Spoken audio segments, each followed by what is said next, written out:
Hello guys, good morning. Nandito tayo sa Visayas Avenue. Nag-aantay tayo ng ating booking. Ito po. Medyo umantay na ako ng 2 minutes, wala pa. I-try natin bumaba at sisilip-silipin natin.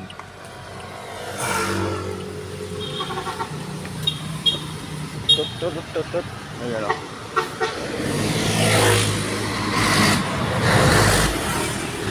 Antay natin siya. Sinisilip natin kung saan siya. May tugtog ngayon ito ng ano. Hindi pa dumating yung ating pasahero. Saan ka ba? Magpakita ka na sa akin. Nandito tayo sa Visayas Avenue.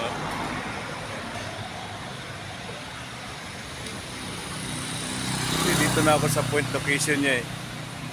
Wala pa rin siya eh. Hindi pa siya lumalabas. Ayan. Hoy, nasaan ka na? Lumabas ka na. Nandito na ako.